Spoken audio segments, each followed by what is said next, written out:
ഒരാൾ ആരോഗ്യവാനായിരിക്കുന്നത് എപ്പോഴാണ്? അയാൾക്ക് അസുഖങ്ങളില്ലാത്തപ്പോഴാണോ?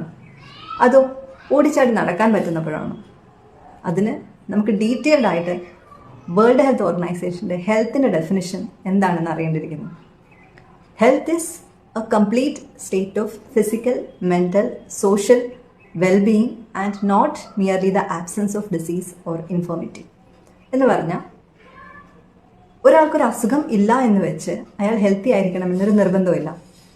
ആ വ്യക്തി ഹെൽത്തി ആവുന്നത് മാനസികവും ശാരീരികവും അതുപോലെ സാമൂഹികവും ആയ ഹെൽത്ത് ആ ഒരു ഒപ്റ്റിമം ലെവലിൽ ആ വ്യക്തിക്ക് ഉണ്ട് എങ്കിൽ മാത്രമേ നമ്മൾ ആ വ്യക്തിയെ ഹെൽത്തി ആണെന്ന് പറയുള്ളൂ.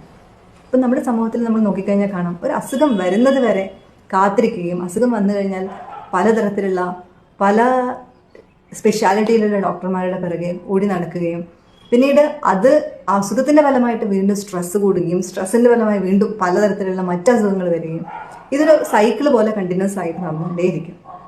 ഈ ഒരു മെൻറ്റാലിറ്റി മനുഷ്യൻ്റെ മാറ്റിയെടുത്താൽ മാത്രമേ ഒരു വ്യക്തി ഹെൽത്തി ആയിരിക്കാൻ എന്ത് ചെയ്യണം എന്നുള്ളതിന് മുകളിൽ അവർ വർക്ക് ചെയ്യാൻ തുടങ്ങുകയുള്ളൂ.